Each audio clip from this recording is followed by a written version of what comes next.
All right, welcome, my friends, to another episode of Extreme Health Radio. Super happy you're here, and happy Friday. I hope you guys are going to have a great weekend and enjoy yourselves a little bit. We got a really cool show today. I'm really excited to talk to Dr. Ron Hunninghake from the Riordan Clinic, and we're going to talk about high-dose vitamin C and his work there in helping people with cancer. We won't make any claims. We can't make any claims about anything. The FDA does not like it when people make claims, but we will talk about some of the things he's doing and some of the things that he's up to, and specifically regarding vitamin C. And I got this really interesting article that I got from the Mayo Clinic. So I'm going to read that in just a second. It's just hilarious. Oh, it's just hilarious what they're trying to protect chemotherapy and radiation at all costs. It's absolutely crazy. So if this is your first time here and you've never watched any of our shows before, make sure to subscribe, because we have a lot of really cool things happening. Every week we do shows 3 times a week on Monday, Wednesday, and Friday at 10:45 a.m. Pacific time. And we do them live on YouTube. So if you want to join us and ask questions, subscribe on YouTube and you'll get access to that. And then also subscribe on iTunes as well. We're doing new shows about 2 to 3 days a week. And then on the other days, we're doing a show from our best of archive content. So we get shows every single day on iTunes. So make sure to join and subscribe on iTunes if you haven't done that. Let me just give you guys a little quick update on some of the guests coming up. Obviously, today is Dr. Ron Hunninghake. We'll be talking with him about high-dose vitamin C. Then on Monday, we have, who do we have? Dr. Jaffe, medical doctor. It says here, Sufi Master Healer. So that'll be an interesting show on Monday. And then next Wednesday, we're going to have Neil Miller on and talk about vaccines. And it's funny because the title he gave to it was, "Are they really safe and effective?" And if you're a longtime listener to the show, you know the answer to that question. So we'll talk to him on Wednesday. So if you know of anybody that's a new parent or anything like that, like we are, you can have them listen to that. And then on Friday, this one's not going to be live next Friday, but we're going to talk with Wayne Blakely, who's the founder of Living Streams Probiotics.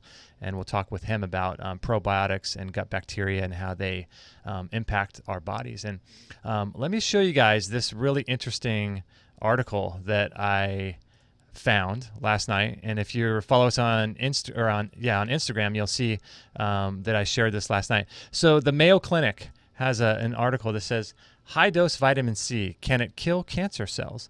And here's a question from a listener that says, "I've heard that vitamin C might be an alternative cancer treatment. What can you tell me about it?" So I just love when people like this write a question into them. But they say here, more recently, vitamin C given through a vein or intravenously has been found to have different effects than vitamin C taken in pill form. This has prompted renewed interest in the use of vitamin C as a cancer treatment. But there is still no evidence that vitamin C alone can cure cancer. But researchers are studying whether it might boost the effectiveness of other cancer treatments, such as chemotherapy and radiation. Oh man, I just laugh. You just gotta laugh at how much they're trying to protect their products, right? Their products are chemotherapy and radiation. They're trying to protect them, which is understandable.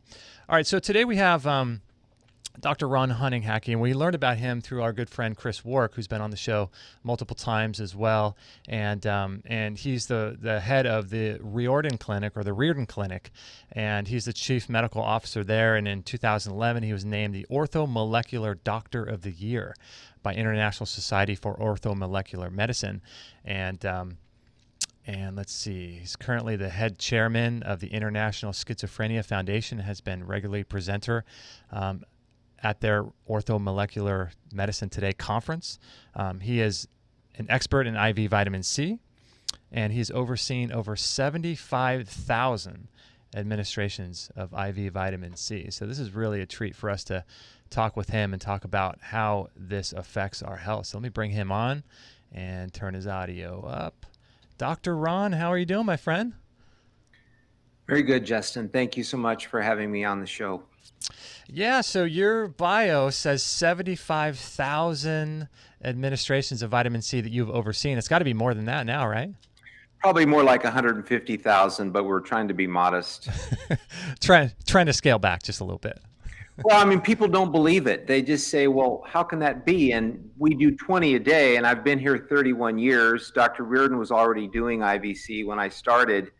So it was well underway. And so vitamin C is our bread and butter here at the Riordan Clinic. And so ask me any question about vitamin C, because that's what we have been into, what I've really been into. And still, it's the most fascinating topic in the field of medicine and nutrition in my books. Yeah, it's not even a vitamin though, is it?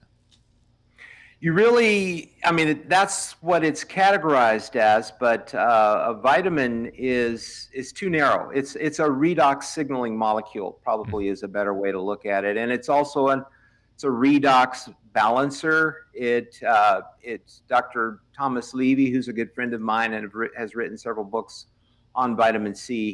He talks about it as a redox buffer, because at the cellular level, the whole name of the game is to maintain redox homeostasis. And for people who have not heard of redox is oxidation reduction. Mm-hmm. And these are crucial electron flow terms. And everything that keeps us alive, that really makes for life, is due to electron flow. And without electron flow, we're dead. And so if you have altered flow, unbalanced flow, that is the beginning of disease, because the key area that you generate electron flow is in your mitochondria. And if your mitochondria aren't working right, you're going to be having chronic illness. Yeah. And so it has to do with the ability, redox, if my memory is correct, to donate an electron when another cell needs it. Is that right? Yeah, thank you. Yeah. At real simple terms, at the molecular level, oxidants are stealing electrons and reduction agents are donating electrons. And sometimes it makes it sounds like the oxidants are the bad guys and the redox are the guys with the white hat that come in and save the day.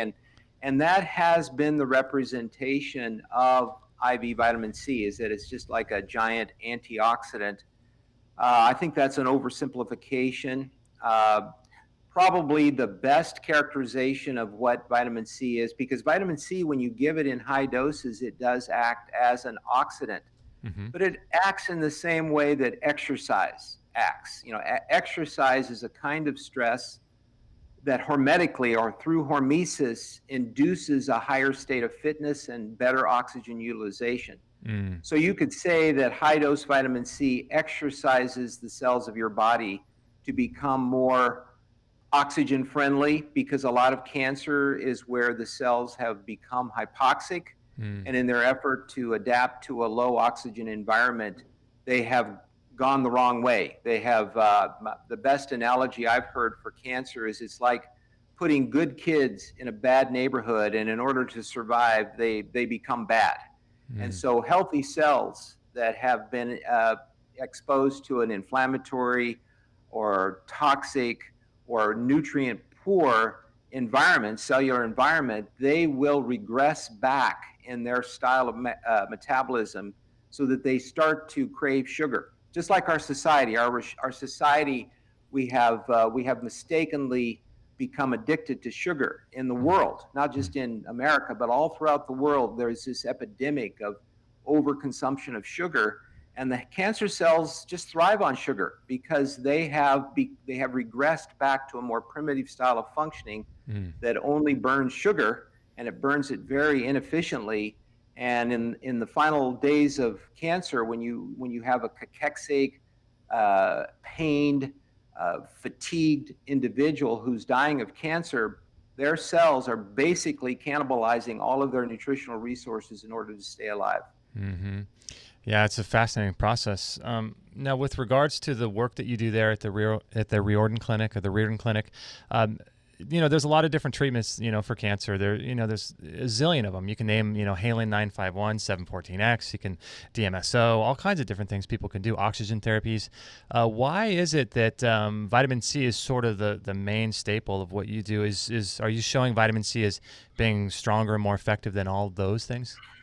No. I mean, basically, when I talk to my patients, I tell them, hey, if we play our cards right, and keep in mind that Dr. Riordan coined the term co-learner. So our relationships with our patients is one of getting to know them personally and looking at their unique situation, because there's no two cancer patients that are alike. There's no two cancer therapies that are alike.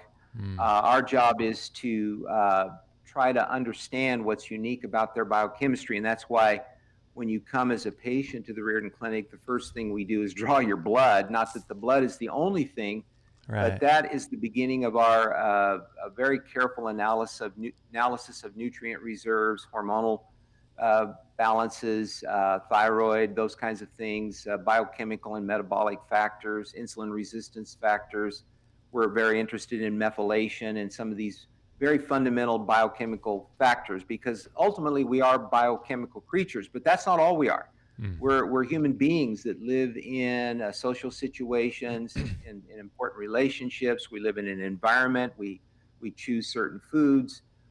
We have certain genetic predispositions to certain things. We've been through certain conventional therapies which may have compromised immunity and compromised our detoxification system. So there's all kinds of variables. So the first thing that we assume when we see a new patient is that this patient is unlike any other patient on the earth. And so our job is to begin to individualize what we do know in order to help this unique person. And Dr. Riordan was very clear when he said, we don't treat cancer here. We treat people who have cancer or who have been diagnosed with cancer. I like so that. Our focus is not on the tumor as it is in conventional circles. Our focus is holistically on the individual who has this illness. Yeah, treating people right first, and then you figure if you can get everybody healthy, then whatever they're coming in with, that's just sort of like a side thing, right? If you can get them really, really, really healthy,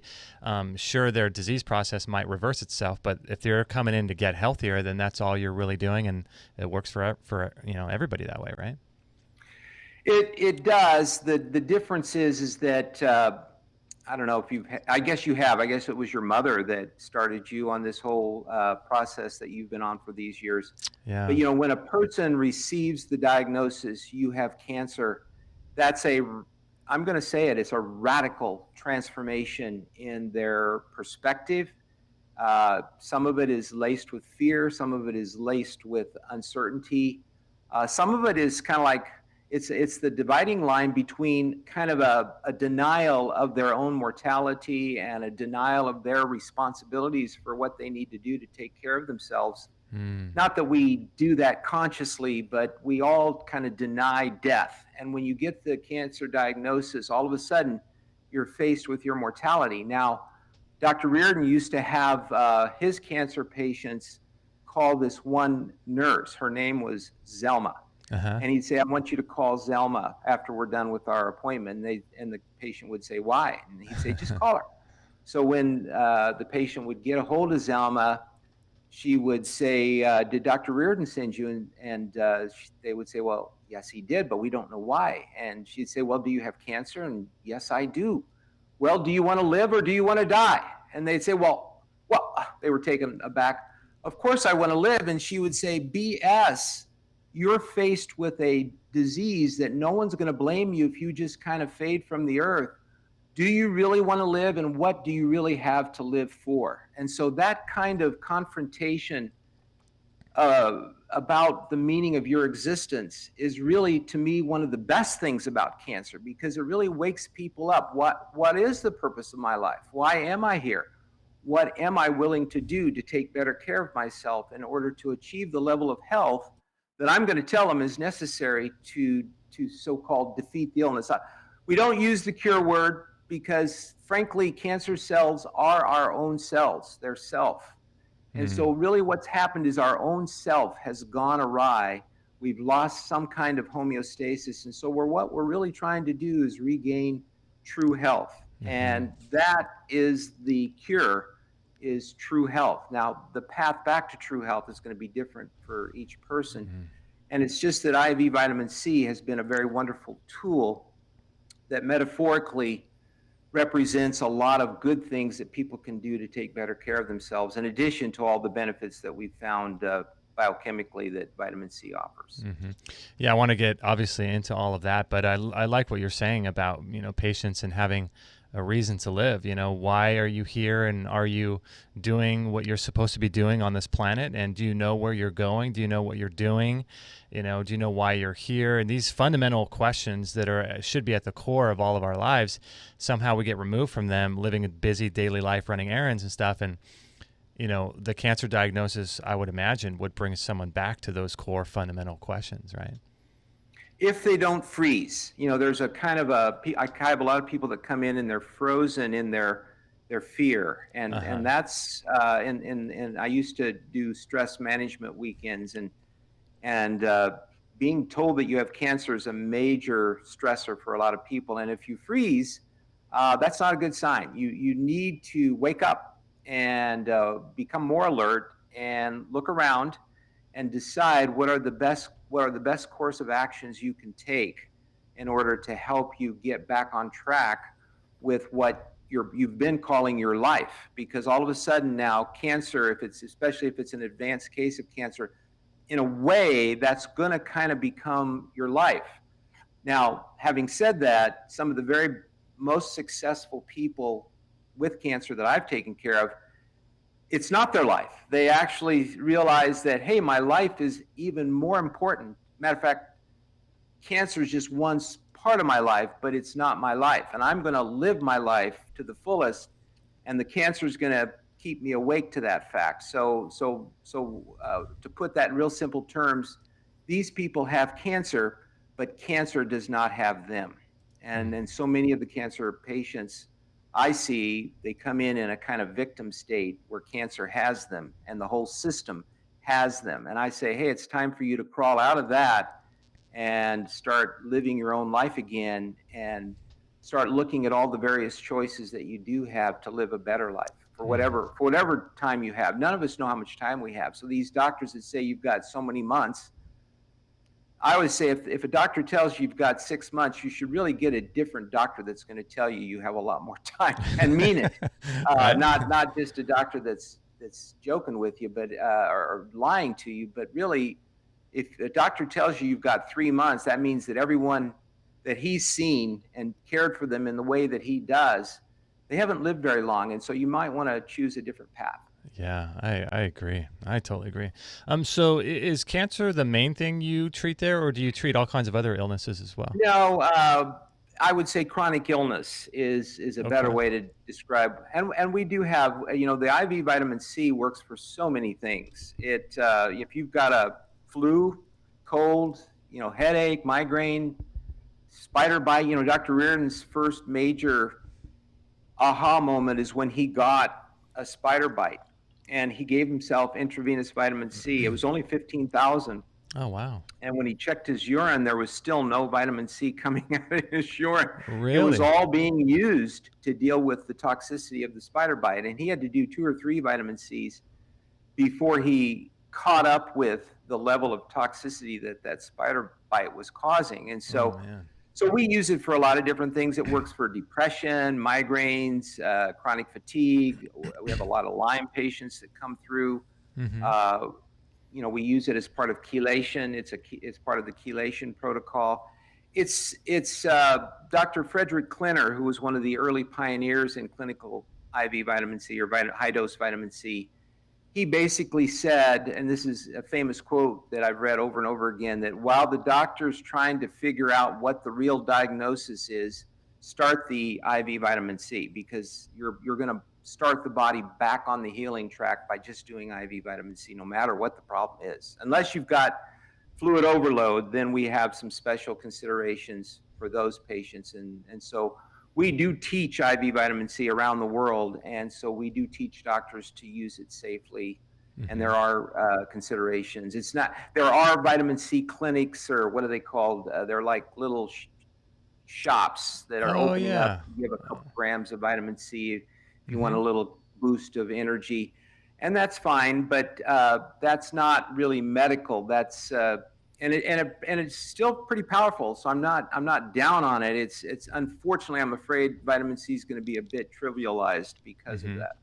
Yeah, it's interesting. I mean, my wife just got a bag of IV vitamin C yesterday because she had a little cough that was coming on, and we have 6-month-old twins, and so we want to make sure they don't get sick. And then maybe 3 or 4 months ago, I felt the same thing coming on, and I went down and had an IV vitamin C bag, and it just completely knocked it out. I mean, I had all the signs of it going really, really bad, turning into a throat infection and possibly pharyngitis, and next day completely gone. Crazy.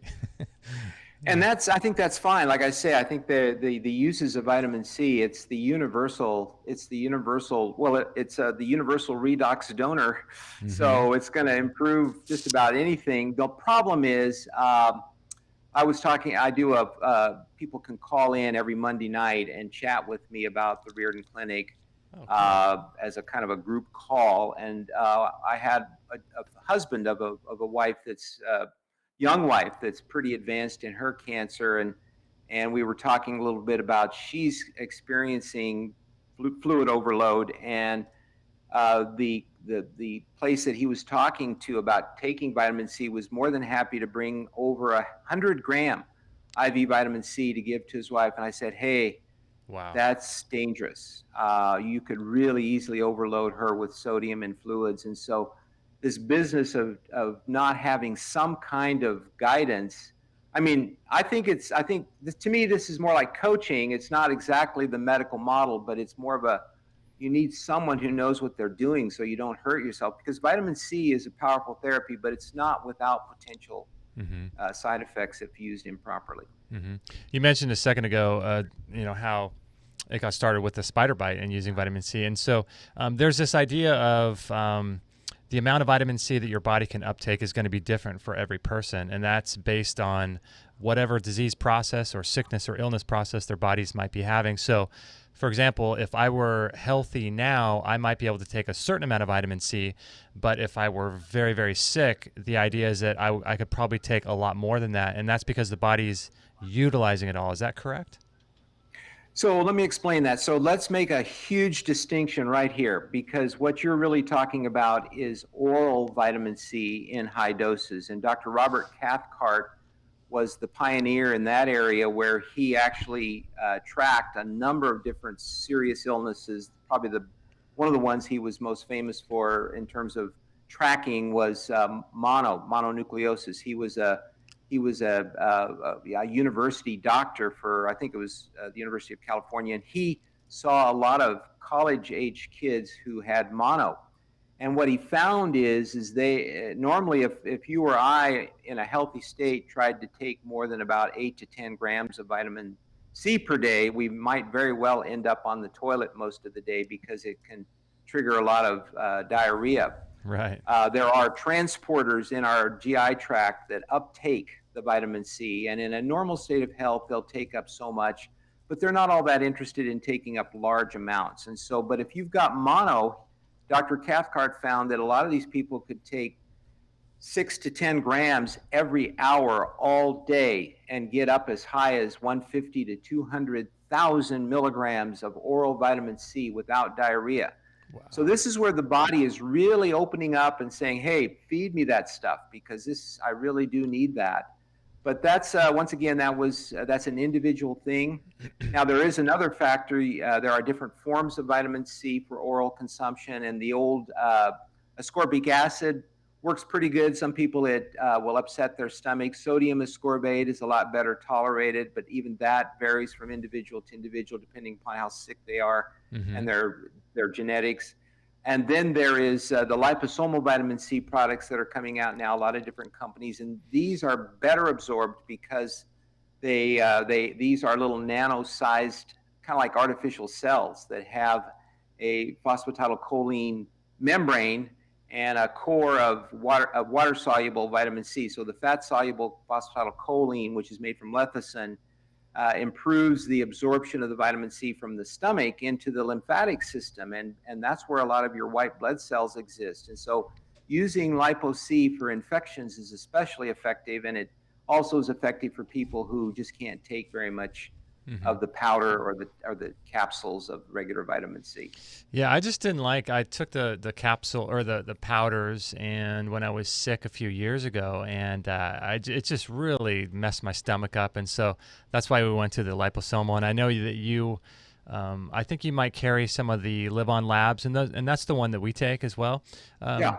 That's the one that's been around the longest and has the best verification. There are a lot of people that are riding on the coattails of liposomal, and they haven't actually been verified to be true liposomal. But Live On Labs, I think I can vouch for them. Yeah, they're good. I like them a lot, and I usually in the winter, I'll take 4 or 5 packets of that a day, just to kind of keep myself healthy and grounded and things. And if someone is sick, if they have a cold or flu, could they take, a box is like $30 for 30 packets. Could someone take half a box in a day, do you think, of that? Do you think that's... Well, just because a really good friend of the Riordan Clinic, he's actually on our board, Dr. Thomas Levy is a proponent, and I think he's done research with Live On Labs. He encouraged me to do some research, so I took 30 packets in 30 minutes. No way. With very little loose stools and no upset stomach, and so I can personally verify, at least in my genetics, wow, it's very well tolerated. Normally I'll take 1 or 2 packets a day unless I'm feeling a little tired or getting sick or something. Then I'll take up to 5, 6, 7, 8 packets a day. So it's very well tolerated. My goodness. So you actually took 30 of those packets in 30 minutes? Sure. The human body, Dr. Riordan was kind of an advocate. We're basically, our body is our research center. There's no other body like your body or my body on the earth. Yes, there are general features, of course, but I think a lot of times Dr. Riordan encouraged me to not prescribe anything that I have not been willing to do myself. So I've tried a lot of these different things. Wow. So I have a pretty good handle on how it's affected me. Now that doesn't always translate to the patient, but I do tell them that, you may be different, but I can vouch that this is how I handled it. And that's reassuring to a lot of patients. That is so funny. So I heard Dr. Levy talk on a podcast, gosh, it must have been 7 or 8 years ago.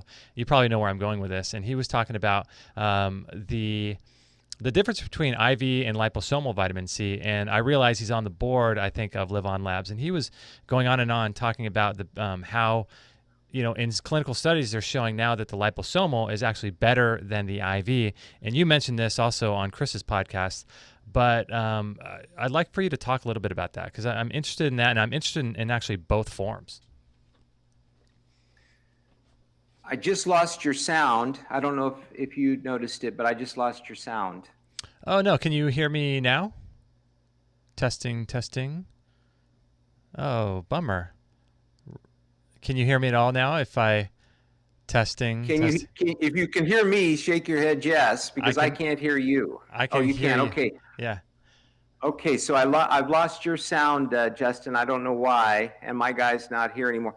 I'll answer your question because I think it is an important question that Dr. Levy was misinterpreted, and he's been trying to correct it whenever he can, so I can speak for him in this regard. What he said is that if he had an acute infection, like an acute viral infection, you can get to the liposomal vitamin C a lot quicker than you can get to IV vitamin C. And so he would recommend that people take, if they're getting pretty sick with the flu fast, take 5, 6, 7, 8 packets of vitamin C. And in that regard, he believed that it might very well be better than the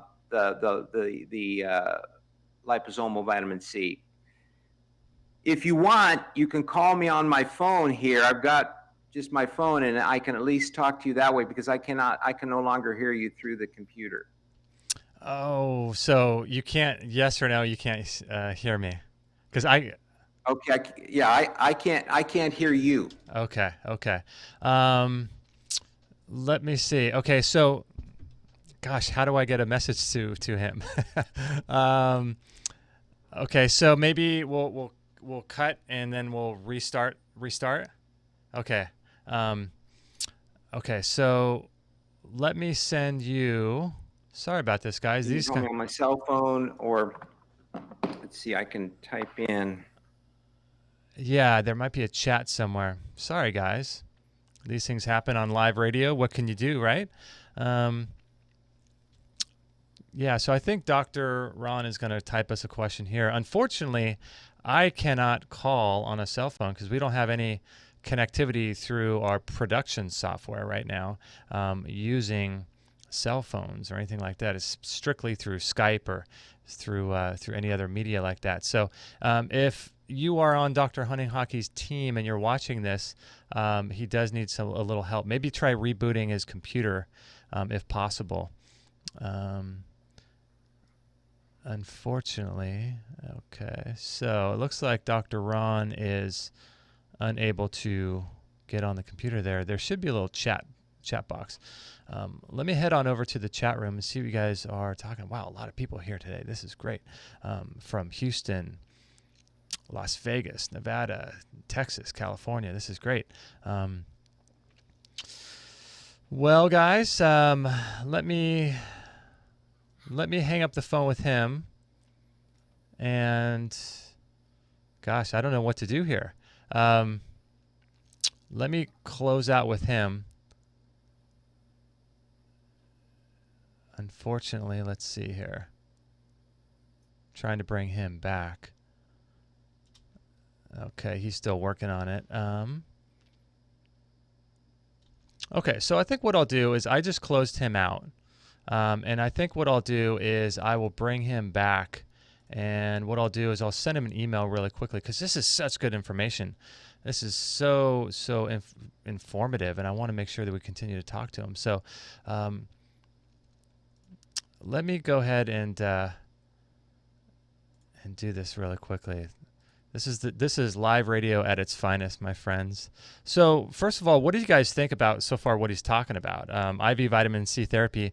That was an interesting sort of thing I heard years ago with Thomas Levy. And I think what he was going to say was if you have an acute infection, IV vitamin C therapy might be on par with liposomal vitamin C, which, for us, we take vitamin C every single day. Like I mentioned, we take the Live On Labs. And actually, for a while, we were making our own. And okay, so it looks like he is back, but I don't think he can see us. So for a while we were making our own vitamin C, and hey, Paul, we've still got picture, but we've lost sound. I can see him talking, but he can't. Okay, so let me turn down his mic. He's making a phone call. Cool. Okay, so hopefully we can get him back on. But like I was saying before, I mean, we were making our own vitamin C, and there's ways to do that too. Liposomal vitamin C, you can make it with soy lecithin or a sunflower lecithin, which are two different ways. And what you can do is mix in a blender the soy lecithin or the organic sunflower seed lecithin, which is a fat, and then you can emulsify that in a blender by soaking it overnight and blend that up in the morning. And then what you do is you put that into a jewelry cleaning device, and you use a wooden spoon, and then you do that for, I think, 3 10-minute cycles, which will give you about, I think, 30 grams of vitamin C. And so that was really, really powerful. But the problem with doing that is obviously making your own liposomal vitamin C is really challenging because it takes 30 minutes. These days with 2 twin boys, it's getting more and more challenging to have time. So that's why we just buy the liposomal vitamin C. Like I said, the Live On Labs is about 30 packets. It's about $30 for a packet. So you get 30,000 grams, or is that right? 30 grams, 30,000 milligrams for $30. So it's pretty pricey because, like I said, I could take a bunch of that every single day. But I tell you what, man, vitamin C is huge. And let me show you too. Have you guys seen this video? Actually, on our Instagram page, I shared a video of a guy who was in a coma in New Zealand. And if you search our Instagram, I put that up there last night, but there's a story of a guy who was on, I think he was a dairy farmer in New Zealand, and he had a catastrophic illness. And I think he had, I forget, he had some infection, then he went into septic shock, I think, and then when they did surgery on him, he went into a coma, and then after that, they found out he had cancer. Didn't even know that he had cancer, and so this was all found out during the time that he was in a coma, and the problem was that he was in a hospital, and they wanted to give him IV vitamin C, but they wanted to basically pull the plug on this guy, and it was a life or death situation. And you can find this guy's story on 60 Minutes on YouTube, and it's a crazy story. But basically what his family had to do was they had to try their hardest to get the doctors and the hospital staff and the surgeons to administer him high-dose vitamin C, because they learned all about this during the time that he was in a coma.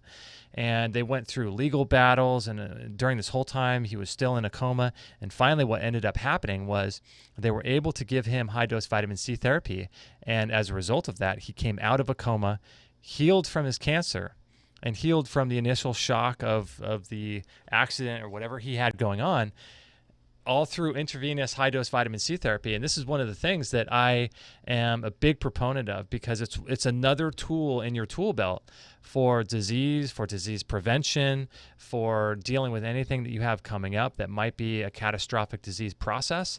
And so that's why we do our show, my friends, is to allow us to have tools, because knowledge is power. When you have more knowledge in your arsenal, you have more power, and you have more ability to take control of your own health and not be manipulated by fear, and not be manipulated by studies and doctors telling you things that may or may not even be true based on old research. And so that's why, the mainstream medical model, unfortunately, doesn't want empowered patients. And that's why it's super important for all of us to learn about things like this, because if you don't know that vitamin C exists, if you don't know that these things are out there, then there's going to be no way for you to combat or to feel good about a doctor if they give you some sort of diagnosis of some extra cells growing in your body, right? So if you're constantly afraid, then you're going to be able to be constantly manipulated and changed and coerced into doing things that you don't want to do.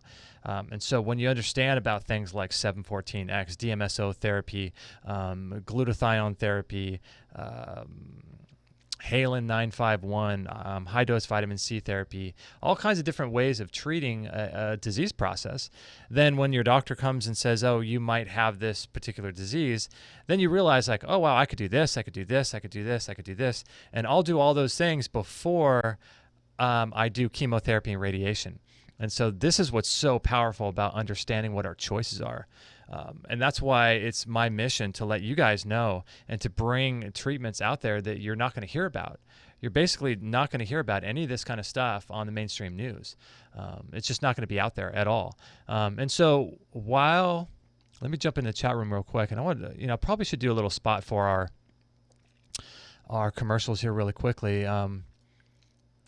Yeah, so let's do this. Let's do a little ad for our sauna therapy, and let me bring that up so you guys can take a look at it. And a lot of you guys have been writing in about sauna therapy and all of that. So let me bring this over to our page. And sauna therapy is massive, guys, for helping to detox the body. And I'm a big proponent of sauna therapy. And speaking of Thomas Levy, here's what Thomas Levy had to say about sauna therapy on our show a while back.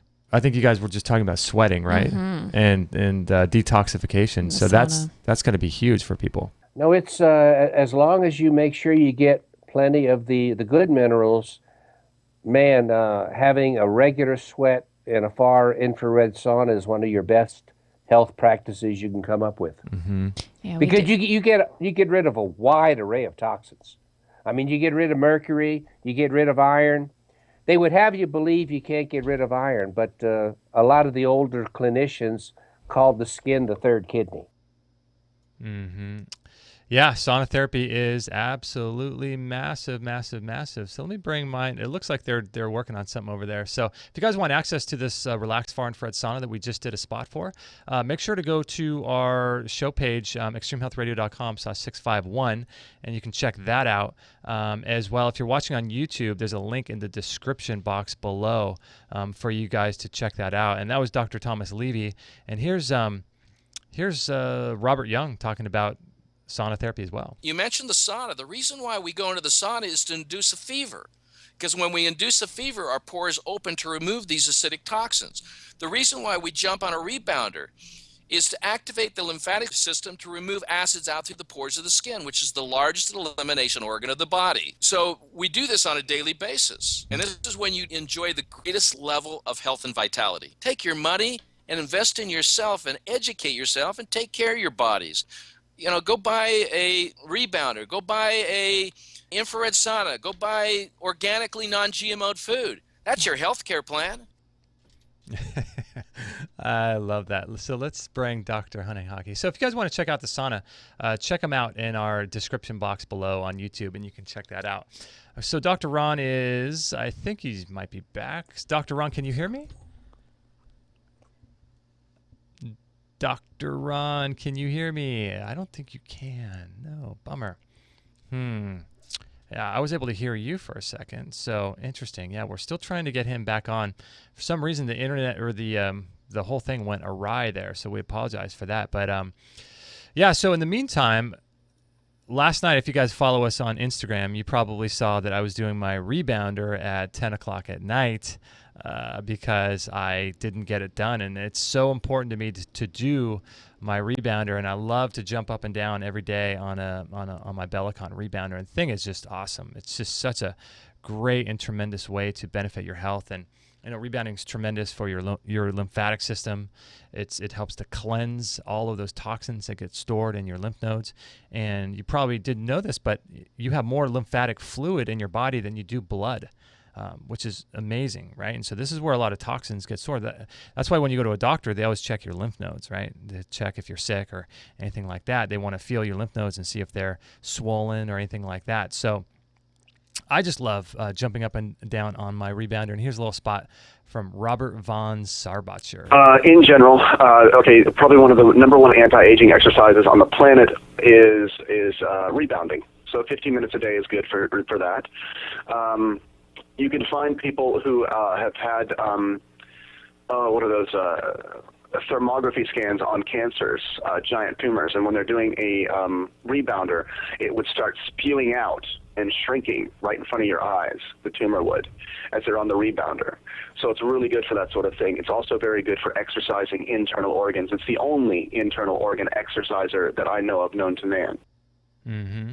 And here's Mr. David Wolf saying the same thing, and he loves the Bellicon as well. Absolutely. I was just with the crew in Europe that does the Bellicon rebounder, which is an incredible rebounder. My God, what a machine! Mm-hmm. And it doesn't use metal springs; it uses like flexi ropes.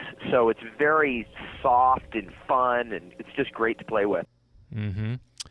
Yeah, big fan of these guys. So if you guys want to bring these into your lifestyle and start bringing them into your home, check them out in the description below, the Bellicon and the Relax Far Infrared Sauna. So let me go back and see if Dr. Ron has been able to get his audio working.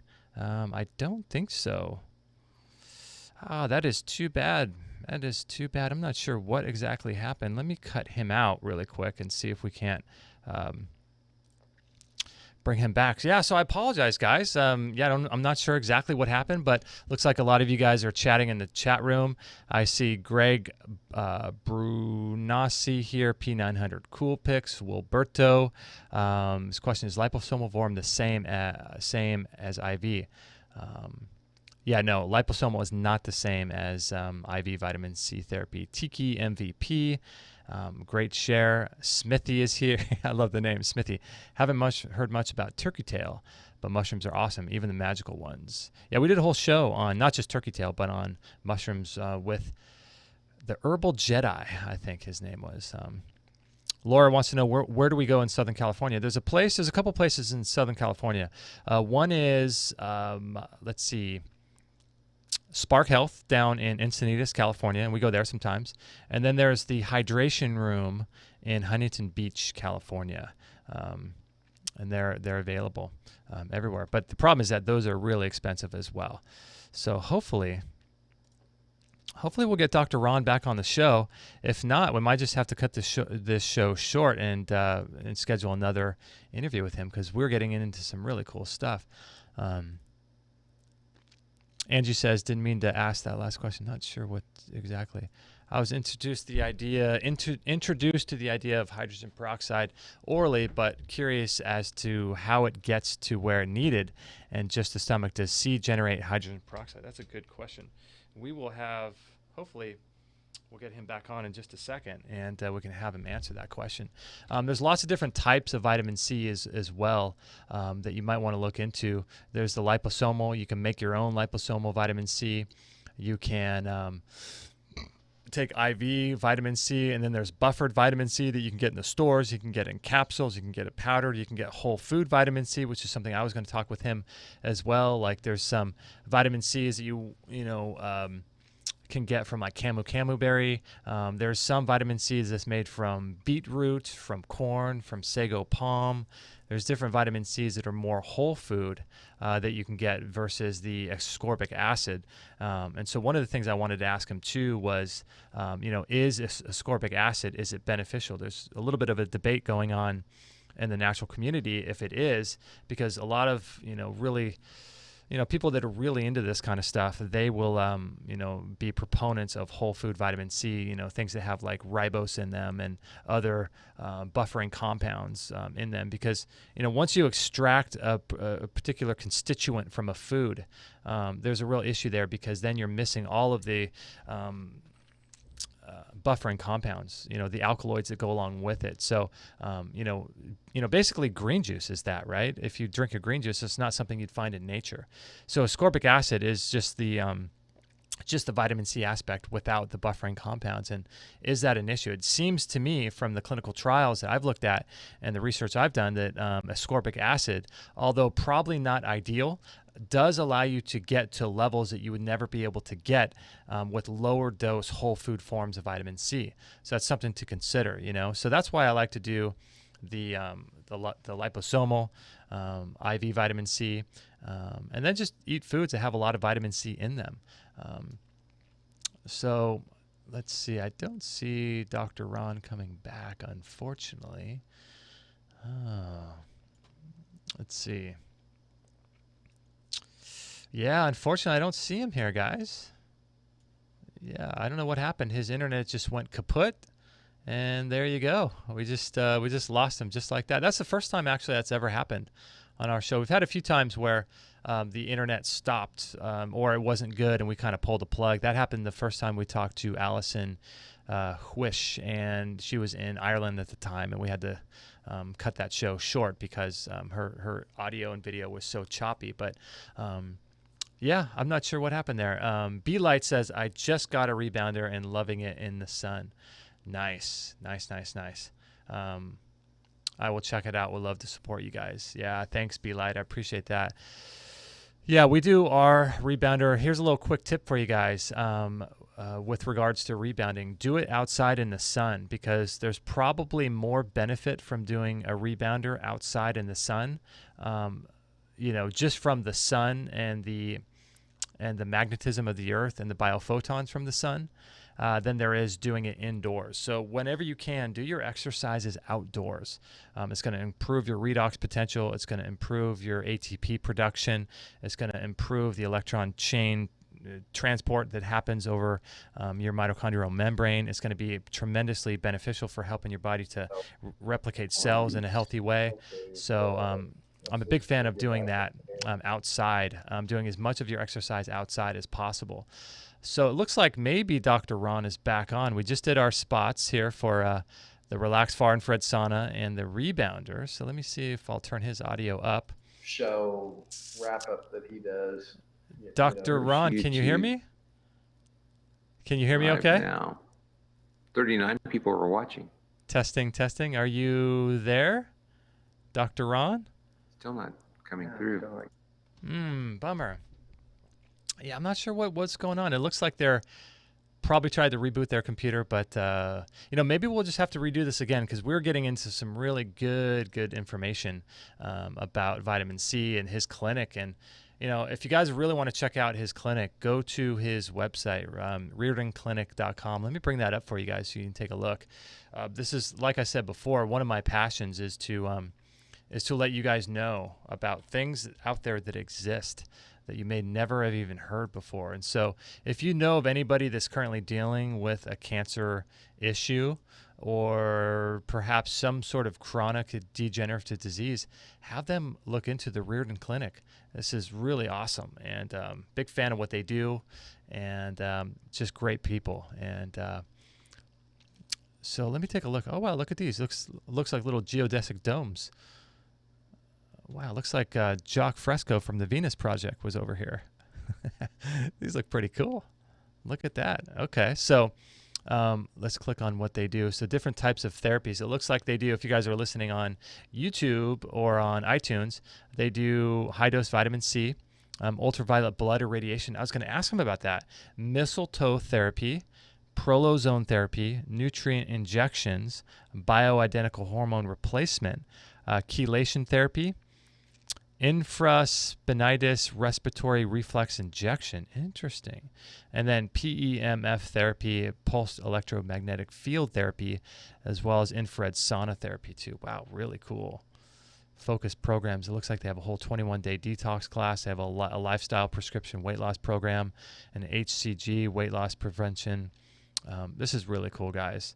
They offer chiropractic medicine, thermography, nutrient testing, functional environmental medicine, integrated medicine, naturopathic medicine, nutrient source. So they have a lot of stuff happening at the Riordan Clinic. Where are they located? I believe they're in Kansas. Let's take a look. Yeah, look at this. Wow, look at that. Looks like the Venus Project there. Pretty cool stuff. Yeah, they're in Hayes, Kansas, it looks like. Okay. So let me go back and see if we're able to get Dr. Ron back on the show. And if not, what we might do is just reschedule and see if he can come back on here. So let's bring him back. How do I get back on? Go back, close this and go back to your... Dr. Ron, can you hear me? Can you hear me? Yes, you are back, my friend. I think we're back. Yeah, we're back. Okay, we had a jack that was jacking with us. Sorry, and then we had to figure out where it was, and so I'm sure sorry that we got interrupted. So no worries. I just did a little spot for our Relax Far Infrared Sauna. I did a spot for our Bellicon rebounder, so we chit-chatted in the chat room a little bit. So took advantage of the time. Yeah, I figured might as well get that out of the way while you're gone. So I appreciate it. So okay. you fixed and you're back. This is great. Yeah, I'm fixed and I'm free. I'm not. I had nothing really scheduled this afternoon. So if you want to spend a little bit more time, now's a good time to do it. Okay, awesome. Yeah, I would love that. So I think, let me try to go back in the recesses of my mind here and figure out what were we talking about? Were we talking about Thomas Levy and his take on vitamin C? Yes, that's exactly what we were talking about. And were you able to hear me during that little exposition? I was, but I couldn't communicate with you, so I got a little bit of a response to that. Let's make it a conversation. So I think what you asked about is, and it's haunted Dr. Levy for years now, because he'll always say, I want to make a clarification. And what he was pointing out to is that if you have an acute viral infection, then the liposomal vitamin C may be superior to IV vitamin C for the simple reason that it's available. You can reach for your box and start taking a packet every 10 minutes without causing diarrhea, and you can get yourself up to 8 to 10 packets pretty quickly. And the other big advantage is that lipo-C is absorbed in the alleles of the stomach, which means that there are openings into the lymphatic system, and that's where your white blood cells hang out. And so when you take lipo-C, you're going to get a big hit of vitamin C into your white blood cells. And then the white blood cells are chemotactically attracted to the areas of your body that have the inflammation. And so that's going to act a lot quicker than you calling up your local IV vitamin C provider, if you have one, and trying to get scheduled to go in to have IV vitamin C. Now, if you had immediate IV vitamin C at the first instance or first hour of you starting to have symptoms, that would be great too. But for the average person, that's not the case. And so that's why he said that he thought lipo-C was better than IV vitamin C for acute viral infections. Yeah. Now, a lot of people generalize that it's better for everything, and it's not. It's you can't. The lipo-C, we've actually, when I did those 30 packets in 30 minutes, that's a pretty hefty dose pretty quickly, I got my blood level up to about 7. The normal blood level is 1.6 to 2.0 milligrams per deciliter. I got up to 7. A 25 to 50 gram vitamin C would get you up to 200 to 300 milligrams per deciliter. So that's a far cry higher than lipo-C.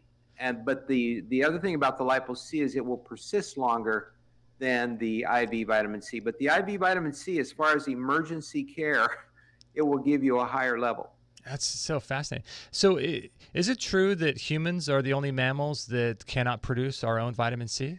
Is that true? Guinea pigs cannot, certain genus of the primates cannot, and certain fruit-eating bats cannot make vitamin C. It's interesting that there's been a bad fungal epidemic that is wiping out millions and millions of bats. And I'll bet you it's because they cannot get their vitamin C level up, because they normally have to fly out and eat fruit in order to get their vitamin C. So this is a problem. There's a big die-off of bats going on right now, which is not good, because bats help to maintain insect control. Yeah, it's interesting too, because when I was hearing someone talk about how humans are the only sort of mammals, that can't produce their own vitamin C, I was wondering too if it's kind of like magnesium. You know how it takes magnesium for us to blink our eyes or to eat food. Like every process that we have in our body utilizes and uses magnesium, so that's why we're so depleted. Is vitamin C the same in that way? Do we use it for a lot of processes? Oh yeah. I mean, it's there in every cell in your body, and it's as I mentioned earlier, it's the electron buffer that helps you maintain redox balance or homeostasis at the cellular level. And without it, we are very vulnerable. I mean, that's what scurvy is. When you have scurvy, your bones start to break, your skin starts to bleed. The patient who dies of septic shock is really dying of acute scurvy. And this is why the latest influx of academic vitamin C is in the realm of sepsis. And there are now, Johns Hopkins is doing a big study involving 20 hospitals using intravenous vitamin C as a part of a protocol for sepsis, which is working very, very well compared to just standard protocols. It's amazing that they're even looking into it at all, because it's like, it's crazy. Well, the rules that govern what is accepted and not accepted in conventional medicine is very favorable to the study of medications. And when you give a high dose of vitamin C, it has a drug-like effect. And so that's why it can stand up pretty well in a conventional medicine study. But when you're talking about oral vitamin C, or when you're talking about the everyday use of vitamin C, there are so many variables. Like they'll say, well, it doesn't do, the studies on the common cold, it doesn't work. Well, it's a dose issue, and probably it depends upon the severity of the illness and the health of the individual. But when you're talking about sepsis and a person's ready to die from sepsis, and there's a 40% chance of people dying from sepsis, and you give vitamin C, it's pretty dramatic when it works. And it works almost like a drug. And some people refer to IV vitamin C as pharmascore. That's the only way that doctors can understand nutrition, which is, of course, not the correct way, but it's the way the medical system has evolved. That's the paradigm they've accepted, but it's not working for chronic illness. See, and this is why we're in a horrible tsunami of chronic illness. There's been a 1,000-fold increase in chronic illness in the last 25 years. That is documented. If you want the study, I can give you the study. It's, oh my gosh. And all around the world, we're seeing cancer, diabetes, obesity, autoimmune disease, depression, all the various childhood psychological problems. They're all just mushrooming, and 50% of doctors are now expressing confidentially that they're burnt out. There are a lot of doctors my age that have gone ahead and retired early. Wow. Because they're just so sick of what's happening in medicine. It's just the medical care system in the United States and around the world is sick. And just infusing more money is not going to solve it. And there's not any extra money to infuse, because the pharmaceutical companies now, especially in the United States, are creating what we have a naturopathic oncologist on our staff, and he was calling it financial toxicity in cancer care, because the cost of chemotherapy is outrageous. I mean, the pharmaceutical companies are raping cancer patients, and then I'm not the there are a lot of really very sound-minded oncologists that are backing this notion that someone has to take a stand, because there are people that can benefit from the right dosing of chemotherapy, and they can't get it, or they can't afford it, or they're having to go poor in order, they have to get on welfare in order to afford their treatments. And so anyway, there's a big problem in the health world these days, and it's just a matter of time before we run into a shutdown. Just like we've had the government shutdown, we're going to have a shutdown of the medical care system if things don't right themselves in some way or another. Yeah, I mean, I'd love to see that study that you mentioned of 1,000-fold increase in chronic degenerative diseases. Because I'll email it to you when we're done. I'm giving a talk. I gave a talk here in Wichita and in Kansas City, in Minneapolis, and then I'm talking in San Diego 2 weeks from Friday. I guess from today. 2 weeks from today. Actually, it's on Saturday, so 2 weeks from tomorrow. Okay. And I will be mentioning those statistics in that study, and it's been out for 15 years. It's not new information. It's just that no one can quite believe it, even though the study is very well documented as best it can be. But and even when you read it, the big question is, well, what do we do about it? And just doing more of what we've been doing is not the answer. You know, Dr. Riordan had a saying: if it's not working, fire the person and just do it. You know, make it happen. You know, use a different paradigm of care. And so I think the paradigm that you're promoting and that I'm hopefully promoting is the coming paradigm, because it's really talking about real health. What is it that helps the human body achieve and maintain health? And it's not more and more pharmacology. I'm not against appropriate pharmacology, but I was the medical director of a nursing home for 5 years, and as people age, just putting them on more and more medications is not the answer. I mean, we have to start way back before they get really sick. Unfortunately, we wait a long time until people are critically ill, and then we pull out the stops and throw a lot of medicine at them and stabilize them enough to where they can live in the nursing home, but not enough to where they can live decent lives. And so it's tricky. And so it's not everyone, but there are just pockets of what I call overdosing on especially on the elderly. Yeah, if you look at the studies, I mean, I was just reading something recently where it was like, you know, I'd always thought it was 1 out of every 3 women, 1 out of every 2 men get a cancer diagnosis, but now they're saying if you're born after 1960, it's 1 out of 2 across the board. That's 1 out of 2. It's crazy. Yep. So, it's somehow growing. And I was reading something recently where, in the late 1800s, colon cancer, of all the different types of cancer, colon cancer was like number 36 on the list. And now it's like number 3 or something crazy like that. And so the question is, our genes haven't changed. So what's changed? Our genes haven't changed in 100 years. So what's changed, and why are we getting all of these diseases? Well, I just got back this summer from India. I was a speaker there we had an IVC Academy in India. So just to let you know, it's all over the world that the vitamin C thing is being discovered. There are probably 500 studies on PubMed that are clinical trials that are going on regarding IV vitamin, or at least vitamin C, ascorbate.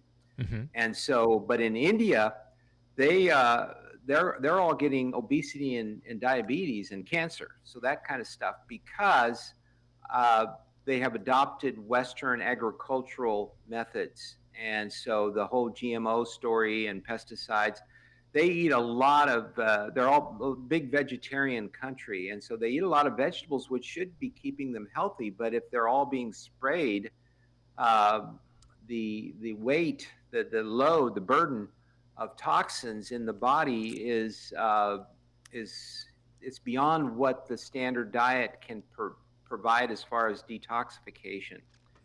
And so they don't know what to do. I mean, they're using conventional. See, they've adopted conventional Western medicine techniques, but it's all chemotherapy, radiation, and surgery, which I'm not going to say it doesn't have a place. I think it can have a place, but that's not going to solve the population-wide burden of cancer that is now afflicting Western civilization. Mm-hmm. Yeah, it's just creeping up. It's creeping up on us, and our environment's changing. Everything's changing, and the food that we're eating. I was reading something recently where someone was saying that since the 1960s, since the early 1960s, there's been 60,000 new chemicals introduced into our environment. 60,000. Oh, I've heard a lot more than that. I've heard it's probably closer to 1 million. Probably the main ones. But there's been a lot of new chemicals discovered, and we're indirectly exposed to them. And there have been studies done, but they've been studying one chemical at a time. And what they don't think about is how does the mix of these chemicals affect us? And as you know, synergism can work against us as well as it can for us. I mean, if you get a whole synergism of toxic agents, you overload the detox system. And then that's trouble. Yeah, it's really, really an issue. I wanted to ask you about a few things with regards to vitamin C and your work with it. Is there any issue, since vitamin C is an acid, and there's this whole talk about acid-alkaline balance in the body, and different tissues have their own different balances, and it's becoming a lot more than just you need to be alkaline these days, especially if you have a cancer that's spreading or versus not spreading. But is there any issue with taking large amounts of acid in that form, since vitamin C is an acid, do you think? Yeah, so the big problem with acid in, let's just say, cancer patients is it's more of an issue with people who are advanced cancer and they've gone into cachexia and they've got lactic acidosis because the cancer cells have reverted to a process called glycolysis, and glycolysis is basically sugar burning. And when you burn sugar, one of the big byproducts is lactic acid. And so people become acidotic beyond what the body can buffer. Now, the body has a really good buffering system, but if you can exceed its buffering capacity. And so certainly maintaining alkaline type foods is fine. Most of the alkaline foods, it's the nutritional value of the alkalinizing foods that we look towards. Your vegetables are your main source of your polyphenols and your phytonutrients and fiber and all the things that feed the gut, and all the things that we're finding out are really healthy for our immune systems comes from vegetable foods. And so because they are alkalinizing, people have said that's the reason why people get healthy, is because of the shift to the alkalinity of the blood. Maybe, I mean, I think it's a bit overplayed, but certainly I have people check their urine, and yeah, I would rather they were a little bit more alkaline in their urine, but the blood pH doesn't vary that much. And when you give IV vitamin C, there's not a big shift in pH of the blood. And so that's kind of a misnomer. Vitamin C is not a strong acid in that regard. Okay, so it's nothing to worry about with regards to that. No, we've given people as high as, we're just to put the audience, we at the Riordan protocol, we do 15, 25, and 50 on the first 3 days, 15, 25, and 50 grams. And we check post IVC levels.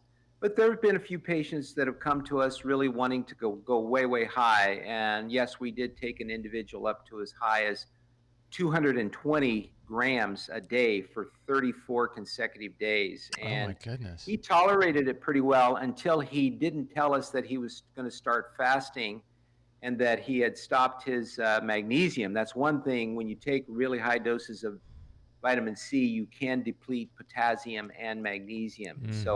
So that the minerals, the electrolytes, have to be managed very carefully if you're using super high doses. I hope if I can just mention, there's really two forms of high dose vitamin C. There is really high dose vitamin C, which we call the intermittent bolus or large dose, 25, 50, 75 grams of vitamin C. That's what we normally think of as IV vitamin C. But Linus Pauling and the surgeon Ewan Cameron, their original work was done with continuous infusion. They were dealing with patients in Scotland who were stage 3 and stage 4 end-stage cancer. And so they basically hooked them up to an IV and gave the 10 grams of vitamin C continuously over a 24-hour period. So continuous IV vitamin C has been ignored. And I was telling you that we are writing a book now about IVC plus. And IVC plus is based upon the premise of what's called the pulse press theory of how to deal with colonies. And so if you take a colony of humans or a colony of cancer cells, it doesn't really matter. If you can acutely stress that colony, what will happen is you will select out the strongest members of the colony. And this is the problem with intermittent vitamin C. It's the problem with intermittent chemotherapy. You are selecting for the strongest survivors. And then if you do not continue pressing that situation, you're going to allow those strongest members of the colony to proliferate, and you're going to basically micro-evolve into a colony of very resistant members. Okay, so in cancer, if you do even intermittent vitamin C or intermittent chemo, you're going to be selecting for resistant strains of cancer cells, and this is the big problem in conventional medicine. Interesting. And I think it's been one of the reasons why IV vitamin C has not lived up to what I would consider the full potential. And so we are currently starting a clinical trial. We've got it written. I'm writing a book. In the near future, we hope to be accepting people who are interested in participating in a 2-week trial where we do a bolus of vitamin C followed by one of 2 forms of continuous vitamin C. There's 2 ways you can do continuous vitamin C, and we've already experimented with pumps where you put the vitamin C in a elastomeric pump and you take it home with you for a couple days, and then come back and do another bolus and then go home again with the pump, take the weekend off, and then we'll do it again for another week, twice another week, where we do bolus and then pump. If people aren't interested in doing the pump, we're also doing what's called pulses or pushes of IV vitamin C. We have proven that a 5 to 7.5 gram IVC push is very safe. And so we can put in a little catheter, do the bolus in the morning, and then every 90 minutes have the patient come back and we'll give them a push of 5 grams of vitamin C so that they're getting more or less continuous vitamin C during the day. Now, we can't do that at night, so that would be a little bit different than the continuous vitamin C with a pump. But we're hoping to gather data and show that this probably will give us the benefits that has been demonstrated using the IVC bolus that the Riordan Clinic has been doing and clinics all around the world are doing. But then we're going to show, we hope, that continuous vitamin C following the bolus will be more effective at preventing cancer cells from regrowing, the strong cancer cells from regathering themselves and growing back and creating resistant strains of cancer. Does that make sense? Yeah, it makes complete sense. So I'm curious, why would you take the weekends off? Well, there's this concept of hormesis. I was on the Dave Asprey show it's been about a year and a half ago, I think. And Dave he understands hormesis. I don't know if you understand it, but hormesis is where you purposefully stress yourself with the intent of making yourself stronger. Now, the most common thing that people can relate to is exercise. Exercise is a stress, and this is why most people say they don't really enjoy exercise. Some do, but they enjoy the benefits of exercise. That's hormesis. That can be really anything. There's a lot of people that learning something in school, you have to kind of stress yourself, so to speak. You have to engage your brain, and you have to work at learning. And then once you've learned it, the brain has adapted to that new knowledge. Once you've gotten into a higher state of fitness, your brain has adapted to that higher state of fitness. So in a similar way, intravenous vitamin C does generate oxidative stress, but it does it in a controlled way. It does it in a way that's actually good for healthy cells. But the hormetic effect that may be the most important reason why vitamin C works. But this is a reason why bodybuilders don't bodybuild every day. most of your personal trainers will tell you you can do maybe 2 or 3 times a week, but if you just bodybuild every day, you're gonna hurt yourself. So this is why we think taking the weekend off and doing these bursts, this sine wave of vitamin C, may be more natural to how the human body works. You know, we have waking and we have sleeping. We have periods of rest and activity during the day, and so that low phase of the wave may be an important part. So that's why, and plus we're not open on weekends. Yeah. Our staff has to rest on weekends. I have to rest. Yeah. And so we think that this hormetic concept will work well with the what's called the pulse press strategy that has been developed. The ketogenic diet is actually being looked at more as a pulse press strategy, right? And so that's why they're finding out that people who do periods of fasting or periods of keto, and then feasting or going out of the keto or going out of the fasting, there may be some benefits to that as opposed to just keto all the time or fasting all the time. That obviously that could wear you out. Yeah, exactly. So I'm interested in the 5 to 7 grams that you have sort of being regulated on an ongoing basis. Is that administered over a period of time? And why did you choose 5 to 7 and not 8 to 9 or something? Well, we found out, we got interested in the pulse. Right now I'm dealing with a case where the lady has what's called ascites. And for those people who know cancer, that's the buildup of fluid in the abdomen. It's kind of a late manifestation of cancer. But the problem is when you put a high sodium solution into such a person, it tends to sequester in that fluid because that person's albumin level is low. This lady is getting albumin infusions every week. And so we're actually looking at giving her an IVC push about 7.5 grams, maybe even lower, maybe 5, maybe 2.5, because, the research that's being done on sepsis is only about 2.5 grams every 6 hours. So that's an example of press pulse, and it's working for sepsis very well. So we are really thinking this might be a kind of breakthrough, because it's like the whole medical community, the functional medicine integrative community got obsessed with doing high dose vitamin C, and what I've seen is people going higher and higher and higher with the IV vitamin C, and I'm not convinced that it is the best way to go. And so we think maybe by combining bolus followed by continuous with periods of break every now and then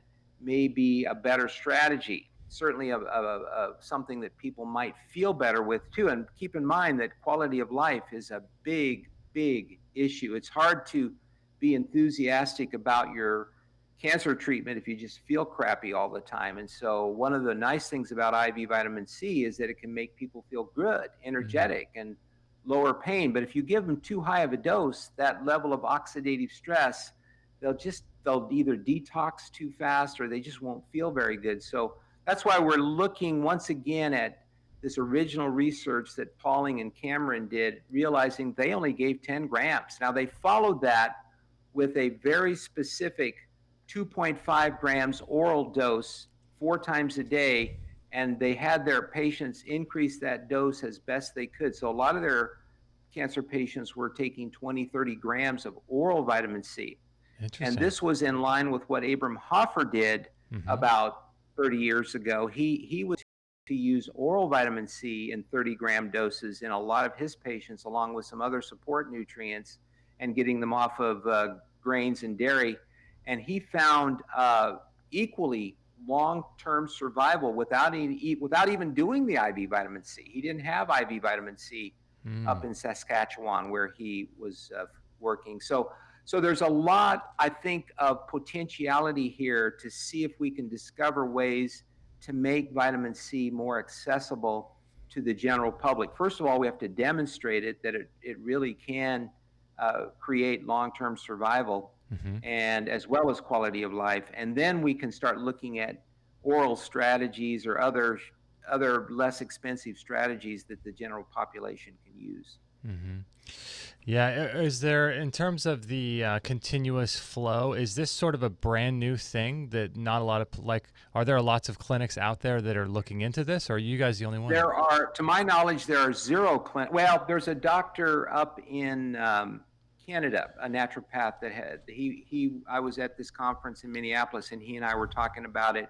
Mm-hmm. He's kind of doing it, but I think no one's done any research on it. So this is we're calling this RECNAC 3. This is our 3rd version of the cancer research that's been done at the Riordan Clinic, because that's our job at Riordan Clinic, we think, is to really bring this to the forefront of humanity, because vitamin C, if you really look at the paleontology of vitamin C, Dr. Irwin Stone would tell you, he wrote a wonderful book.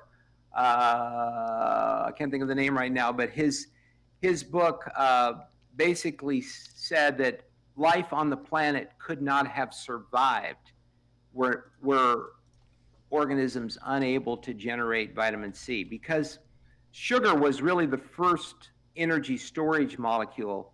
And most people do not know that glucose is 1 step away from vitamin C, or shall we say vitamin C is 1 step away from glucose. So early on in the biochemical evolution of life, mm-hmm. Life learned how to transform glucose into vitamin C, and then vitamin C was able to serve as a kind of buffering agent against oxidative stress. And so you can boil down just about any chronic illness to excessive oxidative stress. Mm-hmm. And so vitamin C is a critical factor in survival in a harsh world. And if we need it, if we ever need it, we need vitamin C now as we enter into this very toxic phase of human evolution. Mm-hmm. I agree. So in terms of vitamin C, are there any issues with people? Because I know there's going to be a lot of people listening that are, maybe they're doing the conventional treatment for their cancer, they're in chemotherapy, radiation, or some people want to do like a hybrid approach, and then some people want to do completely natural. With vitamin C, are there any issues with working with any of those 3 treatment types? No, we actually, several years back, we changed the title of the Riordan IVC Protocol for cancer to the Riordan Adjunctive, I guess it's the Riordan IVC Adjunctive Care Protocol for cancer. So we wanted to make it clear that this is an adjunct, and that way oncologists shouldn't feel intimidated with it, especially given the vast amount of research now showing improved quality of life, minimal, if any, interaction with the chemotherapy. Their big hang-up is that they know that the original chemotherapy is very, very powerful pro-oxidants. It's poison. It's controlled poison, and they're afraid that the vitamin C is going to neutralize the effectiveness of the poison. But they forget that vitamin C, Dr. Riordan showed that vitamin C was selectively cytotoxic, which means it's cytotoxic to cancer cells, but not to healthy cells, because cancer cells are deficient in catalase. Mm-hmm. And so the hydrogen peroxide that gets generated by the vitamin C, high-dose vitamin C, that's toxic to cancer cells, can be neutralized by healthy cells. So even if you're receiving radiation, taking IV vitamin C will protect the surrounding healthy cells, while at the same time priming the cancer cells to be more effectively knocked out by the radiation. So we think of IV vitamin C as a perfect adjunct in conventional therapy. The problem is most of your oncologists don't, through a misunderstanding or through the thinking that it's just a vitamin. Why are you going to try to use a vitamin against cancer? Come on. Well, it's their lack of understanding of the pharmacokinetics and the biochemical effects of vitamin C. And your point from early on, you really can't call vitamin C a vitamin, because the animals, most creatures make their own. So what is it? A hormone? One of our supporters, who's a MD that really gets into what we're talking about, says that it's really he calls it a stress hormone. That when your body is stressed, most creatures make more vitamin C, and they make it on a continuous basis. See, this is another another plus for this idea of using continuous vitamin C and pulsing it, because that's probably how the goat, we always extol the goat, which is the champion vitamin C maker. It can make 10,000 milligrams a day, or maybe even more when it's sick, but it doesn't make it as a 1 hour bolus like what we do when we give a 25-gram IV vitamin C. It makes it over a 24-hour period, and it makes it as long as it's sick. And once the signal of damage and injury is letting up, the dose of the vitamin C regresses, and it's not making as much. Now, with people taking radiation, do you think that if they're unable to sort of get access to high dose IV therapy, that something like a Live On Labs product, a liposomal, could work for them? Do you think? Yeah. I'm again. Dr. Levy and I think we're going to try, as we write this new book on the IVC Plus plan. We're going to build that into it. He talks about that in his books, the Multi-C Protocol, where he recommends if people do not have access to IV vitamin C, they can certainly optimize their oral forms of vitamin C. There's about 5 or 6 forms of oral vitamin C that certainly could be brought to bear with, even if you can't get IV vitamin C. And I don't know if you're aware, but they have announced it now. Have you heard about Formula 216? Has that come up in your conversations online? No, that's interesting. So that was just announced about a month ago, that there is research out there from Spain where they were giving 14 individuals very high doses of hydroxytyrosol, which is a very powerful polyphenol in olive leaf extract. And they were able to double. They were not taking vitamin C, but over the course of a month, they doubled their endogenous production of vitamin C. And so we are really excited about this as a way of helping our cancer patients or anyone that's chronically ill to be making a higher amount of vitamin C 24 hours a day. Now, it's not super high levels, not like what you get with IV vitamin C or even lipo C, but we think that we are going to, in a sense, be restoring some of the benefits of continuous vitamin C production. Yeah, that is the website. Yeah, fascinating, right? So it says here, dietary supplement maintains vitamin C levels. So it's not really spiking them like what you're talking about, but it keeps them at a level. No, it's not a spike. We're doing some research here, and I just called Dr. Levy, who's part of the research team. He was excited to hear that we have. This is funny. We have about 38 employees, and we have 5 employees that don't take vitamin C. And so Dr. Levy says, how can you work at the Riordan Clinic and not take vitamin C? And I said, well, that's their choice. We can't shove it down their throats. Nevertheless, they are great employees, and they have volunteered to be part of this study. So we did baseline levels on their serum vitamin C. A couple of them were actually in the scurvy range. They smoke, and so smoking will put you in the scurvy range. But then over the course of 9 days, they have all improved their vitamin C by at least 80%, and a couple of them by 200%. Only taking this product, not adding any additional vitamin C, not changing their diet, just taking this product at bedtime every night. So in just 9 days, they have a better vitamin C level. And one of the patients, or one of the staff, said that her acne has improved. She's really excited. She says, hey, maybe I'll take this. Regular vitamin C, the big problem with regular vitamin C is it's only got about a 30 to 40 minute half-life, which means you can take a gram or 2,000 milligrams. Now, this is regular C, not lipo C, but regular C, you take a gram or 2 grams, 30% of it gets absorbed, maybe, depending on your transporters.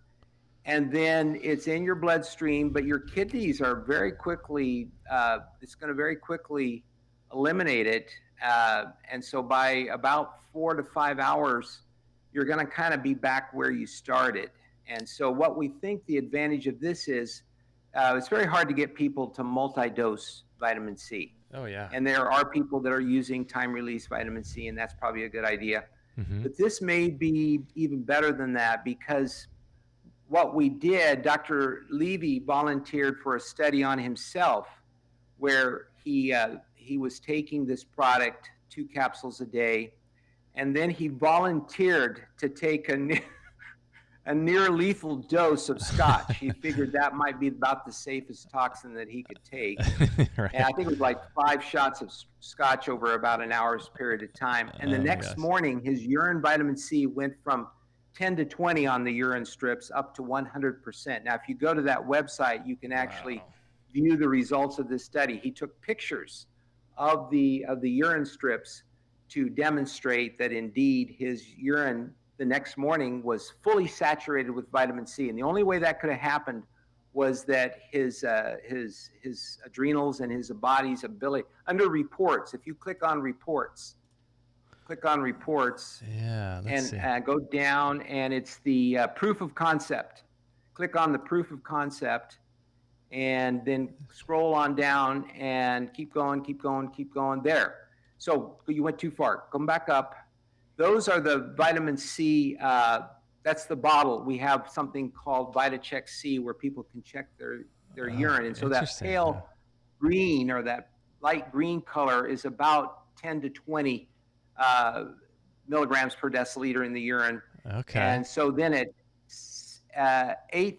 7:30, he started taking Scotch whiskey, and by 8:12, he still was not showing any depletion. So he went ahead and went to bed. Oh my goodness. But the next morning, look at that. Wow. His urine went fully saturated, and it stayed saturated the whole most of the next day. The following day, it did go back, but that evening, he did put it in there, but that evening, he was still showing yellow. That's interesting. So anyway, that's a pretty good indication of what we think might happen with this supplement, is that if people do get sick, it'll stimulate their gene, the galonolactone oxidase gene. We say that it mutated.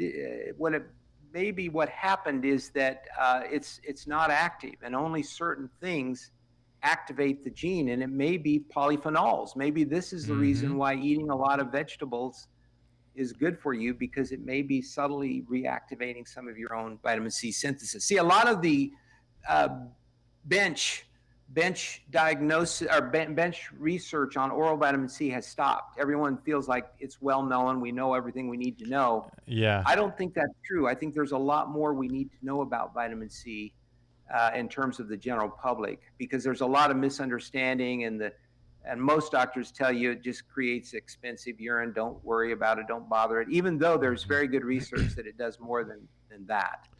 But so we're trying to create a renaissance around vitamin C, because it's probably something that everyone understands, that is safe. It can be used in the general population. It doesn't interact with medicines in any adverse way. Maybe a few things, but very, very few things.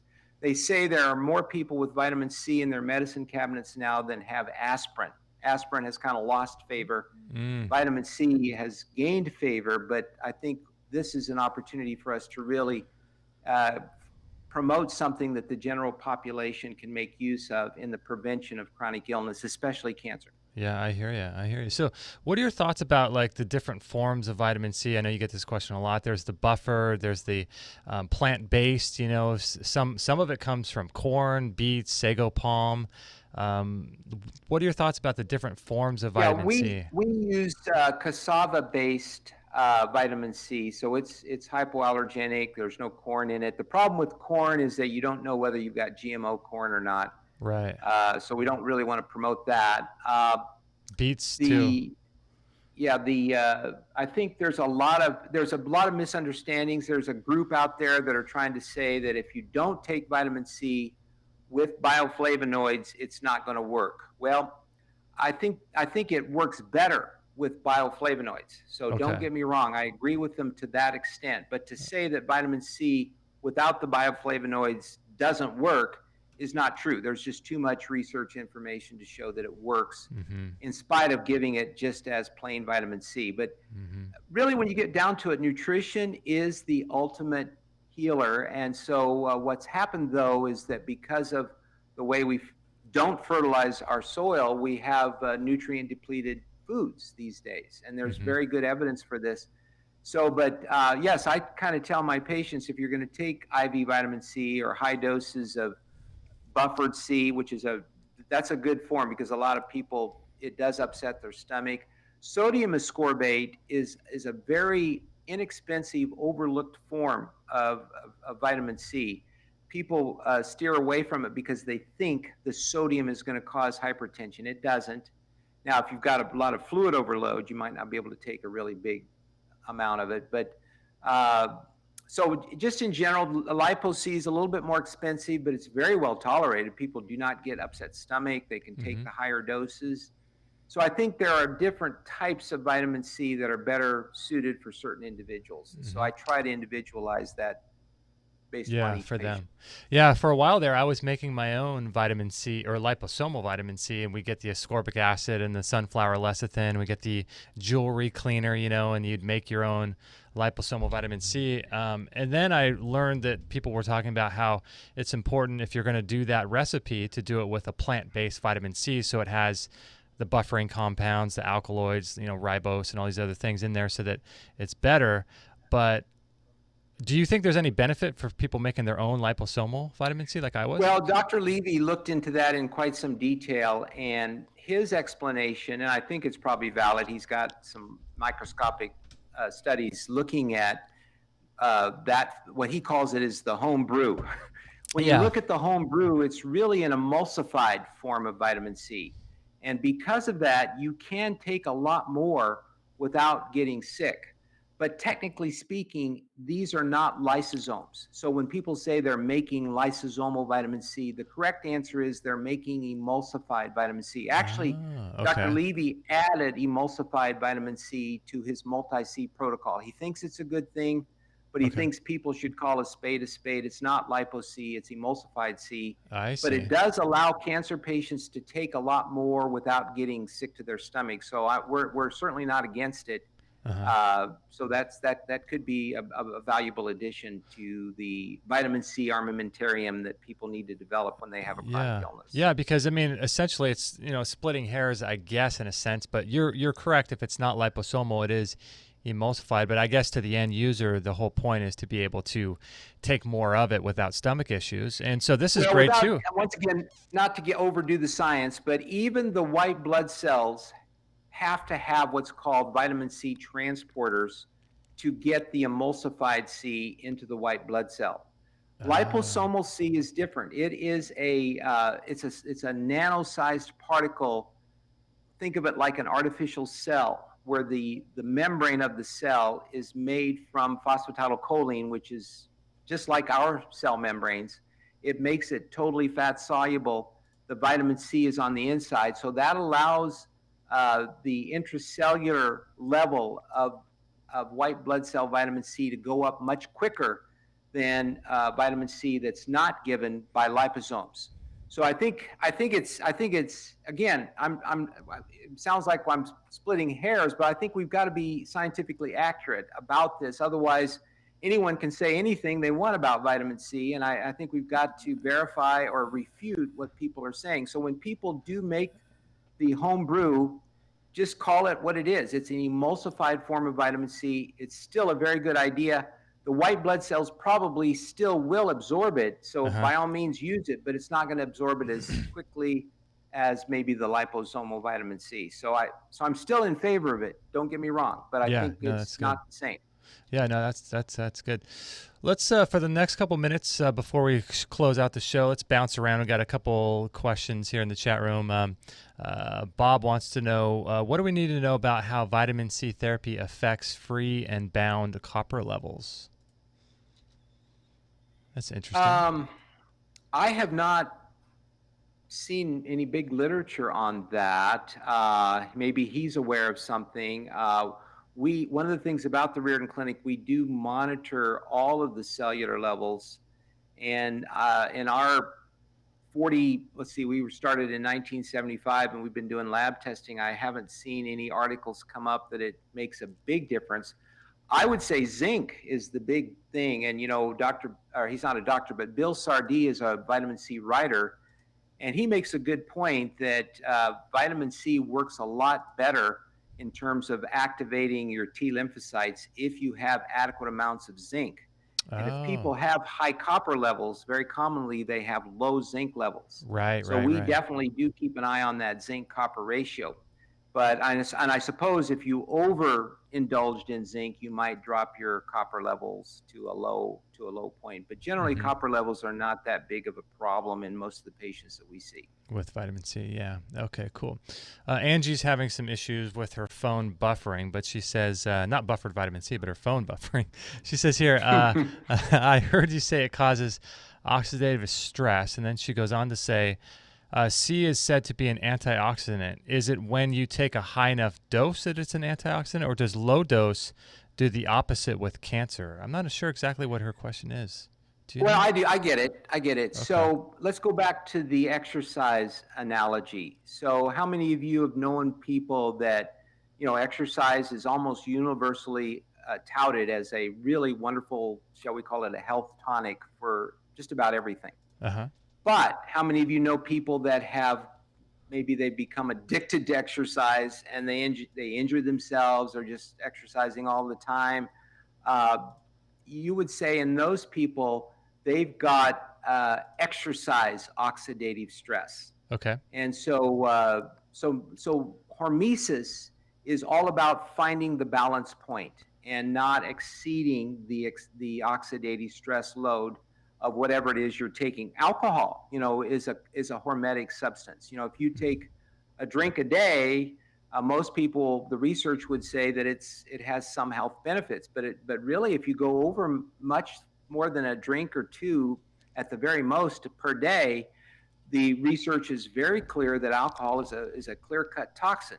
So which is it? Well, it depends on the dose.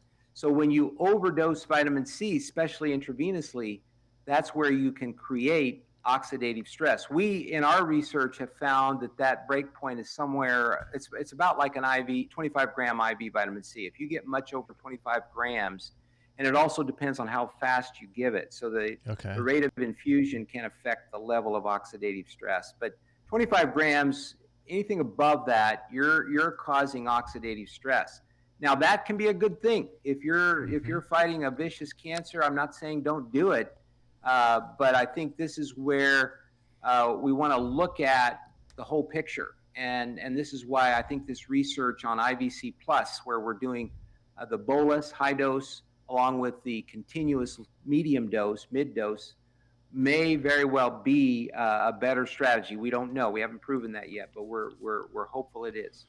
Well, let's do another show when you finish that trial and the book that goes along with it. I think that'd be really interesting to check that out. Yeah, I would like to. Yeah, we finished writing the first version of it, but we're trying to refine it. So hopefully, when we get back together again, Justin, I'd love to get back with you because I value that. I have gotten more feedback from being on Chris's show, Dave Asprey's show, and now your show. This to me is getting the message out that, and don't get me wrong, we when we write the book IVC Plus, we were going to have 3 additional chapters. One is going to be called nutritional anti-cancer strategies, supplemental anti-cancer strategies, and lifestyle anti-cancer strategies. So people who are doing IVC just by itself, I really think they're missing out. I think they need to use the whole gamut. There's just a gamut of wonderful therapies, but if you don't know about it, or you don't trust it, or someone's talked you out of it because they're afraid of it and they don't know anything about it, that's not good. And I think your show and these types of blogs are wonderful for getting good solid information. Now, I know there's going to be doctors out there that say, hey, that Hunninghake is a quack too. I don't care. I mean, I've got my knowledge. I've got my research. Let me show you one thing here. I like when people say that. Oh, yeah. It's right here.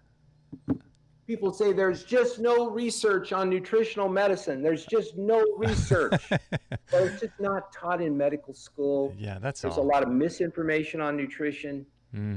Doctors don't measure their nutrient levels in their patients, and so consequently they're ignorant. They have no idea that it has such a profound effect.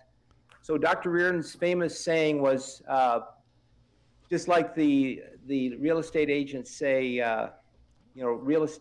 location. Right. He's going to say measure. So that's what we try to do with our cancer patients, is keep track of where they are to help them understand that they actually are making progress against the disease. That's awesome. I mean, there's a lady in the chat room who says here that she wishes her sister had gone through high dose vitamin C and not 13 rounds of chemo, for like 30 years ago. And so that's the whole point of what we're doing, is to educate people. ZZ Captain wants to know, do you know about, or can you ask the doctor about D-ascorbic acid, homemade versions, and effectiveness? I've never heard of that. D-ascorbic acid? No, I've never.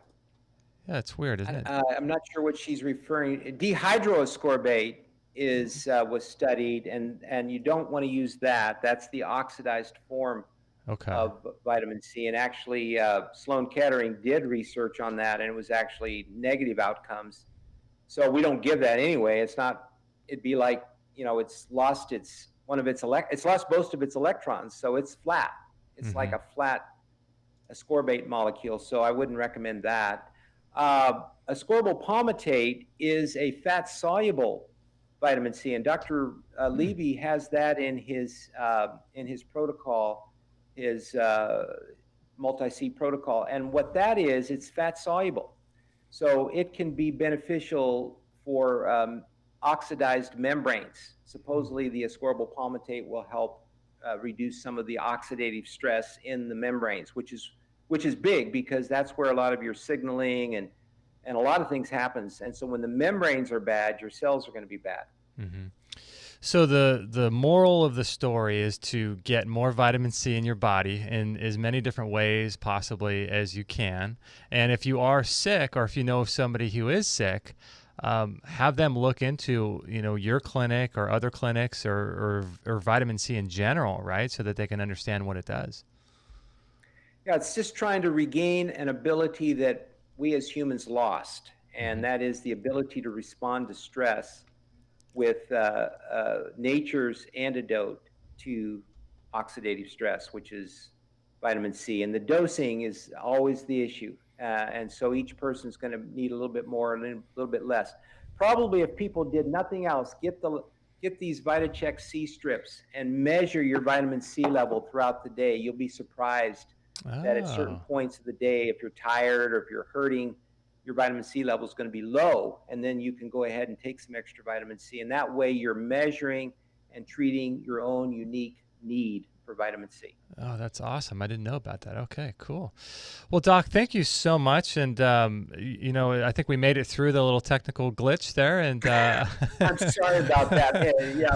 That was computer glitch, technical beyond our control. I'm glad we finally figured it out and we were able to get back on. But I'd still love to be back with you, and give me another month or 6 weeks and we should have our book done. Oh, that'd be great. We're currently booked about 2 to 3 months in advance anyway, so maybe we'll get you on a booking, and then that'd be perfect. By then we'll have all the bugs out of it, and it should be tip-top shape. Awesome. Well, Doc, you rock. Thank you so much for your work and for your clinic and for sharing this information and giving people hope and options. That's just amazing. Thank you. All right, Justin, you keep up the good work too. Thank you for what you do for this whole endeavor. Thanks, Doc. All right, I will be in touch soon with Aaron. I'll send the links over as soon as they're available. Thank you. Awesome. Thanks, Doc. Bye-bye. Well, there you go. Dr. Ron Hunninghake. What did you guys think about high-dose vitamin C therapy? Interesting stuff, right? Interesting stuff. And like I was saying before, I think it's really important for us to have options, right? Because Earth Woman, I think, was saying in the chat room that there's a real issue with people not knowing, and her sister had chemotherapy and, wishes her sister had done this. I'm curious what the outcome was with your sister on that. And Angie says, thank you, Dr. Hunninghake. And this is what's really important, I think, guys, is for us to understand there's options out there. And that's why we do what we do, right? So if you know of anybody whose body has some extra cells growing in it that they don't particularly want, or if you know of someone who wants to be healthier in general, or maybe they have some other kind of chronic health issue going on, let them know about this show and Dr. Hunninghake's clinic, the Riordan Clinic there in Kansas, I think it is. So maybe we'll try to meet up with him when he comes in San Diego, because we're only about an hour north of San Diego. So maybe we'll try to do that. But thanks, guys, for being on and for sharing the show and asking your questions. Hopefully I answered I asked most of them to Dr. Ron. It's funny, Bob Dylan says, don't tell Tony Pantelleresco about this. For those who don't know, Tony Pantelleresco has been on the show before a while back. So Miss Vicky, Teresa, Angie, Bob Dylan, B. Light, Ron Sother, let's see, Darren, Alinda, Be Light again. So thanks, guys, so much. Eddie, there's P900 Cool, but there's so many different people. Laura, thank you guys for being on the show. Tiki, a lot of great people. So thanks, guys, for being on the show. And make sure to join us on Monday. We're going to talk with Dr. Russell Jaffe. He's a Sufi master healer. So that should be pretty interesting, right? Then next Wednesday, we're going to have Neil Miller on and talk about vaccines. And then next Friday, we're going to do the show off the air because Mr. Wayne Blakely, the owner of Living Streams Probiotics, whose products we have in our store, we're proud to offer his stuff. The only probiotic supplement that we share with you guys from Living Streams. He's got some interesting products that deal with glyphosate as well. So, but anyway, he's going to be on the show on Friday, but we're not going to do that live, and we're not going to do it on video or anything like that because he's sort of on a short leash when it comes to the FDA and saying things.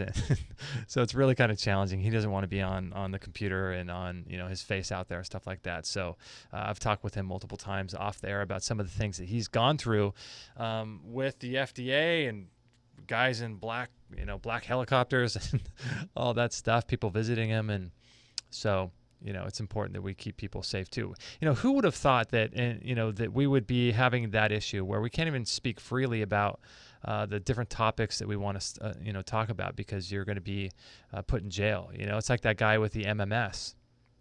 Just got out of jail. He's in jail for 5 years for selling MMS. This is what's going on in our culture, guys. It's profoundly clear what's happening is that the FDA and the pharmaceutical industry has a product that they want to sell you. They have a product, and their product is, a bunch of different products, but it's pharmaceutical medications, right? Synthetic pharmaceuticals that are toxic to the body. Namely to the liver. And they have their product that they want to sell. And that comes in the form of any sort of pharmaceutical drug, right? It comes in the form of any sort of service, or I should say more like a treatment like chemotherapy, radiation, and surgery. The average cancer patient is worth, I think, around $770,000, so almost $1 million per cancer patient when you consider the fact that 21,000 people per day are diagnosed with cancer just in the United States. You're looking at pharmaceutical companies making billions of dollars, and now there's more doctors living off of cancer than there are patients being diagnosed with it. So that shows you that the billion-dollar cancer industry, that's just cancer. That's not counting diabetes or getting flus or blood pressure medication. It's not counting any of that stuff. So the pharmaceutical industry controls all of that, and all of that is designed to make money. That's why there's shareholders. That's why there's public companies. That's why people are investing in these companies. And so that's what they're doing is they're protecting their product, and that's what their product is. And so that's why you see the article I shared at the beginning from the Mayo Clinic, talking about how there's no studies showing the effectiveness of vitamin C for this, that, or the other thing. It's because they're trying to get these ghostwriters out there to put out articles that then get shared by people who don't do further research, trying to spread the myth that there's no choice other than the choice that they have for you. And so that's why we do shows with Dr. Hunninghake here, because we could have talked for another 2 hours about everything that he's into. And so this is why it's really important to educate and to help spread the knowledge that there are choices out there. And as people begin to wake up more and more, and patients become educated, and patients start becoming the types of patients that medical doctors don't like, and those are the type that ask a lot of questions. When we start getting more empowered and learning more through the internet, then it's becoming more and more clear that there's only a matter of time until we can no longer be duped and sold a bill of goods and sold things without asking questions, because now we're getting smarter and more educated than ever. So it's a really challenging time for doctors, because they can no longer just sell you stuff and have you just take it without asking any questions. Now patients are starting to become empowered and ask questions. And so this is why the war for ideas is out there. This is what's going on in our culture. We did a video a while back with Dr. Thomas Cowan about vaccines, and he wrote a book about vaccines. And if you go to the YouTube version of that show, you'll see a Wikipedia article snippet right under the show that we did that tells you that gives you the truth about vaccines.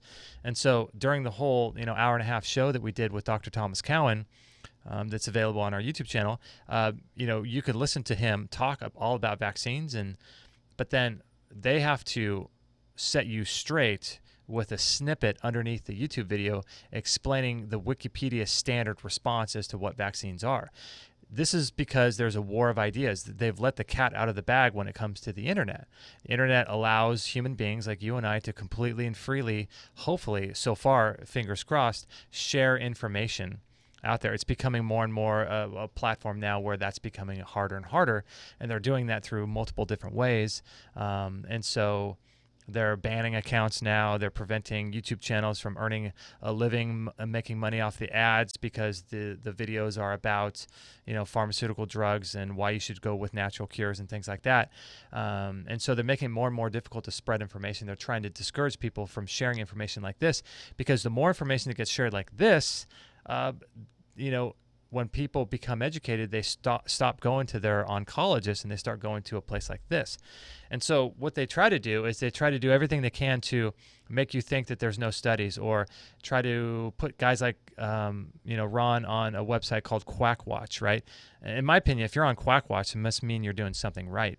They'll highlight different things that happen. Like, for example, if you give birth at home, and you give birth in a hospital, if you give birth in a hospital and the child dies, no one ever looks at that as something that's bizarre or there's a problem with, no one ever questions whether or not we should give birth in a hospital if a child dies in a hospital birth, right? But if we give birth at home, which is the way human beings have given birth since the beginning of time, hospitals only been, around for 120 years. And if you look into how hospitals got started and the Flexner report and the role of the Rockefellers and all of that, I mean, it's and gosh, you go into a dark place when you start understanding where hospitals came from.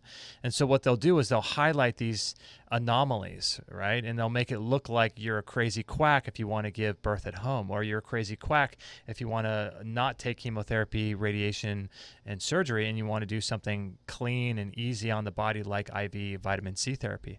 So it's a war of ideas, and this is, I'm in the middle of it because I see both sides of it, and I see it happening all around me. And so this is why we do what we do, to educate and help people understand there are options. And if you do your research, you'll start realizing that these options are not just regular options, but these are highly viable options that actually work and don't damage the body in the way that chemotherapy does. Chemotherapy does work. My mom got chemotherapy in 1995 for non-Hodgkin's lymphoma, less than a 10% chance of survival. She's still alive, but the chemotherapy ravaged her body, and it's never been the same since. So the question is, how do you want to spend the last 10, 20 years of your life? Do you want to spend it ravaged by chemotherapy, or do you want to spend it, living a life full of abundance and service to others. And so that's really what it comes down to. And so there's a war of ideas happening out there, my friends. And so it's really important to see what's going on. And you can see very clearly what they're trying to do, from their pharmaceutical drug commercials to the propaganda they're putting in ads and magazines. And you can see very clearly what they're trying to do. And it's a sad thing, because they understand that they're under attack, and they understand that people are waking up. And that's why they're pushing back with people to put out, ghostwriters to write these articles that just aren't true, and to have people spread them. And, it's, I understand why they're doing it, because they're protecting their profit. But at some point we have to change the entire medical model, because right now people are just clamoring for healthcare, but healthcare is just clamoring for more drugs and more poisons and more pharmaceutical profit, right? Healthcare isn't really helping you get healed. It's helping the pharmaceutical companies make more money, and we're all clamoring to see what kind of coverage we can get to get better health care. But true health care comes from us and how we live our life on a daily basis. So sorry for the long rant, but that's really what it's all about. So when you start understanding how the game is played, all of this, the stuff that you see becomes so evident and so clear, and you start to really feel bad for the pharmaceutical industries, the CEOs of these pharmaceutical companies, because you see what they're doing, and you know that they feel threatened. Otherwise, why would they be putting out all this false information? And so my advice to all of us is to simply educate yourself. With knowledge comes power, and with knowledge comes responsibility. And as Oprah said, the more we know, when you know better, you do better. So constantly empower yourself with this information, so that if something ever does happen, you're not easily manipulated into a treatment that you would never normally go for because of fear that comes from a lack of knowledge. So constantly fill yourself with empowering information like this, personal development, spiritual growth, this type of stuff, so that you're never manipulated by someone else who doesn't have your best interest in mind. So I hope you guys enjoyed this show. If you're listening on the iTunes version and you want to grab the show notes, it is extremehealthradio.com/651. I think I'll just go ahead and skip the spots that we're going to do for Stockton Aloe 1 and the Omica 12-stage organic reverse osmosis water filtration system. If you guys are interested in the Stockton Aloe 1 or that product, they're available in our store. So you can go to extremehealthradio.com/651, and there'll be links to those two products if you're interested in the best water filter in the world, as well as the best way to improve your digestive health and prevent diseases with this Aloe 1 from Stockton Aloe 1. They'll be available there. So I won't go on and on about it. Thank you guys for your support. Many of you guys go through our store and support us, and we appreciate that. There's a bunch of different ways to support the show if you guys would like, and we appreciate that. This is what we do. My wife doesn't work. We live in Southern California, and it's incredibly expensive here. But she takes care of our kids, and she's going to be back on the show soon. We're going to get her back on the show, which we're really excited about. But this is our sole way of paying for our kids and the healthy food that we give ourselves and our kids. And so we appreciate your support, and there's lots of different ways to do that. If you go to Extreme Health Radio, the main homepage, if you scroll down, there's a link for Amazon. And anytime you make a purchase on Amazon, think about the work that we do and click over from our site, and then that would support the work that we do. We appreciate that. Just below that on the homepage, there's a link for Patreon too. Patreon is a place where you can donate a couple bucks a month or $1 a show, 25 cents a show. We do right now 12 shows a month. So you can donate as little or as much as you like, and that helps support the show. It comes out of your account once a month, and that's a great way to support what we're doing and the education we're providing. And then also on YouTube here, there's a little super chat button where you can donate on YouTube as well. So there's a little sign, it looks like a dollar sign, and you can donate $5 or something like that, $10. So that's brand new. We just opened up that. But then also our store is a great way to support the show. Lots of great products we're constantly adding to the store. But then also the best way, I think, if you guys really want to support the show but also get something tremendously amazing, is to go to the Extreme Health Academy. That way you get incredible information that we don't talk about on the show. Very practical stuff, learning how the body works and how to overcome diseases. This is an amazing resource for everyone. There's thousands of people in there, all helping each other, communicating with each other, supporting each other, motivating each other in the forums, inspiring each other, sharing what's working, what's not working. And then there's courses released every single month. We've got about 12, 13 courses in there now, high-level stuff. like immune system building, balancing your hormones, improving digestion, reversing cancer, all kinds of really interesting ideas and courses inside the Extreme Health Academy. We're constantly adding new features to it. We just added the health database recently, which allows you guys to browse every question and every answer that we do every single week in subject and alphabetized, so you can find every answer to everything.